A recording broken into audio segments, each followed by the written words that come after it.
আজকের মুভির কাহিনী এক মহিলাকে নিয়ে, যার একটা কাজের মেয়ে আছে, যে দেখতে অনেক সুন্দরী আর রূপবতী।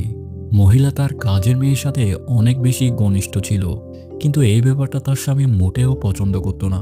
যখন তারা স্বামী স্ত্রী মিলন করত, তখন কাজের মেয়েটি চুরি করে লুকিয়ে তাদের দেখত। আসলে তারা তিনজনের মাঝে কি চলছে তা দেখব আজকের ভিডিওতে। তো চলুন ভিডিও শুরু করি। গল্পের শুরুতে আমরা সুফিয়াকে দেখি। সুফিয়া ছিল ইভা নামের এই মহিলার কাজের মেয়ে। সে ইভার অনেক পছন্দের কাজের মেয়ে ছিল। ইভা যেখানে যায় সুফিয়াকে সাথে নিয়ে যায়। সুফিয়া ইভার কাজের মেয়ে হলেও তাদের মাঝে বোনের মতো ভালোবাসা ছিল। সুফিয়া ইভার সব কাজ করত, তার খাবার দাবার থেকে শুরু করে তার গোসলের কাজ সহ সে করত। সে ইভার এত ঘনিষ্ঠ ছিল যে যা ইভার স্বামী যশ মোটেও পছন্দ করত না। মাঝে মাঝে ইভা আর যশ যখন ঘুমিয়ে থাকতো, তখন সুফিয়া তাদের রুমে ঢুকে কাজ করত। তাই সুফিয়াকে নিয়ে ইভা আর যশ সবসময় ঝগড়া করত। আসলে কয়েক বছর আগে ইভার ঘর আগুনে পড়ে গিয়েছিল। সে আগুনে জ্বলে ইভা আর সুফিয়ার মা মারা যায়। তখন ইভা আর সুফিয়া কোনোভাবে বেঁচে গিয়েছিল। ওই ঘটনার পরে সুফিয়া অনাথ হয়ে যায়। তাই ইভার বাবা সুফিয়াকে অ্যাডপ্ট করে নেয়। এরপর থেকে তারা বোনের মতো সবসময় একসাথে থাকতো। কিন্তু সুফিয়ার বাবা মা ছিল ইবাদের কাজের লোক, তাই সুফিয়াও বড় হয়ে ঘরের কাজ করা শুরু করে। এক রাতে ইবার বাবার শরীর খারাপ হয়ে পড়ে। তখন তিনি সুফিয়াকে একটা ওয়াদা করায় যে যতই কিছু হোক না কেন যাতে সে ইবা থেকে দূরে না যায়। একদিন ইবা যখন গোসলে যায়, তখন সুফিয়া কিছু প্রাকৃতিক ওষুধ নিয়ে আসে। ওষুধগুলা পানিতে ঢেলে ইবাকে গোসলে সাহায্য করে। কিন্তু যেভাবে সে ইবাকে স্পর্শ করছিল, যা দেখে যশের অনেক রাগ আসে। এরপর থেকে যশ সুফিয়াকে অনেক গালি দেয় আর কথায় কথায় তাকে রাগ দেখায়। গালি শোনার পরেও সুফিয়া নিজেকে খুশি রাখার চেষ্টা করত। এইসব ভুলে থাকার জন্য সে একা একা ছবির সাথে কথা বলতো। একদিন সুফিয়া যখন তার রুমে যাচ্ছিল, তখন ইভার রুম থেকে সে একটা আওয়াজ শুনে সে দাঁড়িয়ে যায়। সুফিয়া বুঝতে পারে এমন আওয়াজের মানে হলো ইভা আর যশ এখন মিলন করছে। তাদের মিলন আর রোমান্সের আওয়াজ শুনে সুফিয়ার মনেও ফিলিংস চলে আসে। তাই সে দ্রুত রুমে চলে যায় আর আয়নার সামনে গিয়ে তার সব কাপড় খুলে ফেলে। নিজের মনকে সন্তুষ্ট করার চেষ্টা করে। পরের দিন সকালে যখন সুফিয়া বাজারে যায়, সেখানে স্টিভ নামের এক ছেলের সাথে তার দেখা হয়। সুফিয়া স্টিভকে পছন্দ করত, তাই সে সবসময় স্টিভের কাছ থেকে বাজার করত। কিন্তু যখনই সে স্টিভের দিকে তাকাতো, তখন সে একটু ঘাবড়ে যেত। বাজার থেকে এসে সুফিয়া সারা ঘর পরিষ্কার করে। এরপর সে রান্না করা শুরু করে, কারণ ঘরে আজ কিছু মেহমান আসবে। সুফিয়া যখন কাজ করছিল, তখন সুফিয়া জানতে পারে যশ ঘরের জন্য নতুন কাজের মেয়ে রাখতে চায়। যা শুনে সুফিয়া অনেক পেরেশান হয়ে পড়ে, কারণ সে ইভা থেকে দূরে যেতে চায় না। তাই সে আরো ভালোভাবে কাজ করা শুরু করে। পরে ঘরের মধ্যে মেহমান চলে আসে। তাদের মেহমান ছিল নরমান আর জেনিফার। নরমানকে দেখে সুফিয়া অবাক হয়ে যায়, কারণ এমন একটা সময় ছিল যখন নরমান সুফিয়াকে ভালোবাসত আর সুফিয়াও নরমানকে পছন্দ করত। কিন্তু ইভা নরমানকে তার কাছ থেকে কেড়ে নিয়েছিল। নরমানকে দেখে সুফিয়া অনেক ঘাবড়ে যায়, তাই সে কাজ করতে গড়বড় করে ফেলে, যা দেখে যশ অনেক রেগে যায় আর সে সবার সামনে সুফিয়াকে বকা দিয়ে দেয়। কিছু সময় পর মেহমান চলে যায়। এরপর যশ আর ইভার তুমুল ঝগড়া শুরু হয়।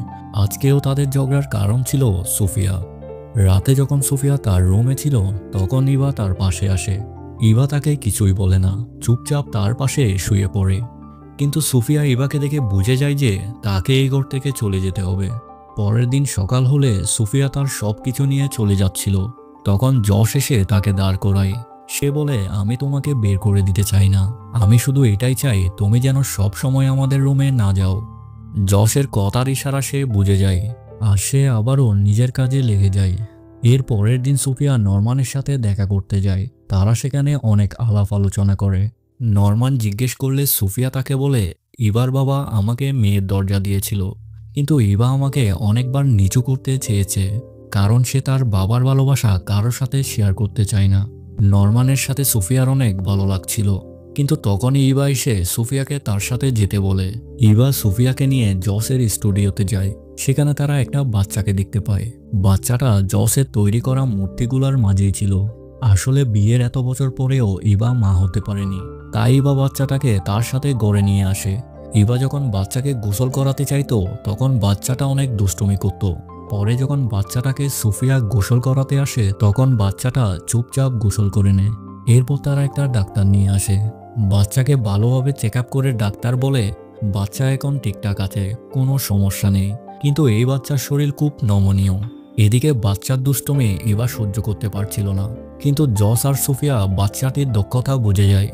এক রাতে তারা বাচ্চাকে নিয়ে মেলায় যায়। মেলা শেষ করে যখন তারা ঘরে আসে তখন দরজার সামনে একটা জাদুকরকে দেখতে পায়। জাদুকরকে দেখার আগে বাচ্চাটা লুকিয়ে পড়ে। জসের আদেশে সুফিয়া জাদুঘরের জন্য খাবারের আয়োজন করে। খাবার খেতে খেতে জাদুঘর বলে, আমার সহযোগীর মৃত্যু হয়েছে, এখন তার ছেলে উইলি আমাদের ওয়ারিশ। জাদুঘরের কথাই তারা বুঝতে পারে যে বাচ্চা তাদের কাছে আছে সেই হলো উইলি। তখন জাদুঘর সবাইকে তার জাদু দেখানো শুরু করে যাতে তারা ভয় পেয়ে উইলিকে তার হাতে দিয়ে দেয়। কিন্তু জাদুঘরের হাজার চেষ্টার পরেও তারা উইলির ব্যাপারে কিছুই বলে না। এরপর সুফিয়া উইলির যত্ন নেওয়া শুরু করে, যা দেখে এবার অনেক হিংসা হচ্ছিল। সুফিয়া তার সব কথা নরমানকে গিয়ে বলে। নরমান বলে ইভাকে মাফ করে দিতে। এখন সুফিয়া আবারও নরমানের ভালোবাসা পেতে চায়, তাই সে নরমানের ঘরে আসা যাওয়া শুরু করে। নরমানের সাথে দেখা করার পর সুফিয়ার মনে মিলন করার ইচ্ছা জাগে। সে সবসময় শুধু তার শরীরের ক্ষুধা মেটানোর স্বপ্ন দেখছিল। নরমানের সাথে তো সে আবারও সম্পর্কে যেতে চায়, কিন্তু অন্যদিকে স্টিভের সাথেও সে ভালো সময় পার করছিল। স্টিভের সাথে দেখা করে যখন সুফিয়া ঘরে আসে তখন সে ঘরের সামনে একটি পুলিশকে দেখতে পায়। পুলিশটা ছিল জসের বন্ধু। সে জসকে বলে জাদুঘরের উপর ব্যাংক ডাকাতির মামলা চলছে, আর পুলিশ সন্দেহ করছে ব্যাংক ডাকাতিতে একটা বাচ্চা তাদের সাহায্য করছে। পুলিশ এটাও মনে করে বাচ্চাটি এই ঘরে আছে, তাই পুলিশের টিম তোমাদের ঘরে তালাশ করতে আসতেছে। এটা শুনে জস আর সুফিয়া চিন্তায় পড়ে যায়। এরপর তারা বাচ্চাকে বেশি করে খাওয়ানো শুরু করে যাতে সে তাড়াতাড়ি মোটা হয়ে যায়, যাতে মোটা হলে কেউ তাকে চিনতে না পারে। এর মাঝে সুফিয়া জানতে পারে স্টিভ তার এক বান্ধবীকে বিয়ে করতে যাচ্ছে, যা শুনে সুফিয়ার মন ভেঙে যায়। এরপর পুলিশ জসের ঘরে আসে। পুলিশের আদেশে যখন উইলিকে ডাকা হয় তখন উইলিকে দেখে পুলিশ চলে যাওয়ার সিদ্ধান্ত নেয়, কারণ জস আর সুফিয়া তাকে একদম মোটা করে ফেলেছিল। এরপর সব ঠিক হয়ে যায়। উইলি পুলিশ থেকে বেঁচে যাওয়াতে সবাই অনেক খুশি ছিল। ছেলেটি খুশি হয়ে এদিক ওদিক শয়তানি শুরু করে, আর সুফিয়া তাকে ধরার জন্য তার পিছে পিছে দৌড়াতে থাকে। এর মাঝে তার নজর যায় ইভা আর নরমানের দিকে। তারা একে অপরকে জড়িয়ে ধরেছে, যা দেখে সুফিয়ার মন আবারও ভেঙে যায়। সে উদাস হয়ে বাজারের দিকে যেতে থাকে। তখন স্টিভ তার সামনে চলে আসে।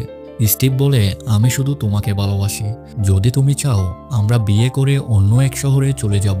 সুফিয়া স্টিভকে তো বিয়ে করতে চায়, কিন্তু সে ইভা থেকে দূরে যেতে চায় না, তাই সে স্টিভকে সরাসরি নিষেধ করে দেয়। কিছুদিন পর জস তার ঘরে একটা পার্টির আয়োজন করে, যেখানে ইভা আর জস সবার সামনে উইলিকে অ্যাডপ্ট করার সিদ্ধান্ত নেয়, যা দেখে পার্টিতে আসা সব লোক ইভার তারিফ করছিল, কারণ ইভার বাবা সুফিয়াকে লালন পালন করে বড় করেছে। কিন্তু আজ প্রথমবার ইভার প্রশংসা শুনে সুফিয়ার রাগ আসতেছিল। সেখানে সে ইভার নরমানের সম্পর্কে সব কথা জসকে বলতে চায়। যখনই সে সুযোগ পায় সবার সামনে সে ইভার নরমানের অবৈধ সম্পর্কের কথা বলে দেয়। সুফিয়া জসকে বলে, যে নরমানকে তুমি বন্ধু ভাবো সে তোমার স্ত্রীর প্রেমিক। তারা দুজন আজকেও মিলন করেছে। সুফিয়ার কথা শুনে হঠাৎ নরমানের স্ত্রী হার্ট অ্যাটাক করে। তখনই সুফিয়া দৌড়ে ঘরে চলে যায়। ঘরের ভিতর গিয়ে সে তার সব জিনিসপত্র ব্যাগে ঢুকিয়ে নেয়, যাতে সে এখান থেকে দূরে চলে যেতে পারে। সুফিয়ার মনে হয় সে যাকেই ভালোবাসে ইভা তাকে তার কাছ থেকে কেড়ে নেয়। তখন ইভা সেখানে চলে আসে, আর সে অনেক রাগ ছিল। তখন ইভা বলে, আমি মা হতে যাচ্ছি, আর এইসব হয়েছে নরমানের প্রার্থনা করাতে, তাই আজ আমি খুশি হয়ে তাকে জড়িয়ে ধরেছিলাম। এবার এইসব কথা শুনে সুফিয়া বুঝতে পারে তার অনেক বড় ভুল হয়েছে। সে এটাও জানতে পারে ইভা তাকে কখনো হিংসা করেনি। এরপর তাদের মাঝে ভুল বুঝাবুঝি শেষ হয়ে যায়, কিন্তু তখন তারা দেখে ঘরে আগুন লেগেছে, আর এটার জন্য সুফিয়া নিজেকে দোষী মনে করে, আর সে নিজেকে সামলিয়ে ইভার নিজের জীবন বাঁচায়। পরে ইভার কথা মতো সুফিয়া স্টিভকে বিয়ে করে। তারা পরিবারের সাথে খুশিতে দিন কাটায়। আর এখানেই শেষ হয় আজকের মুভি। আরও ভালো ভালো ভিডিও পেতে চ্যানেলটি সাবস্ক্রাইব করবেন আর ভিডিওতে একটা লাইক দিবেন, আর আপনাদের মন্তব্য কমেন্টে জানাবেন।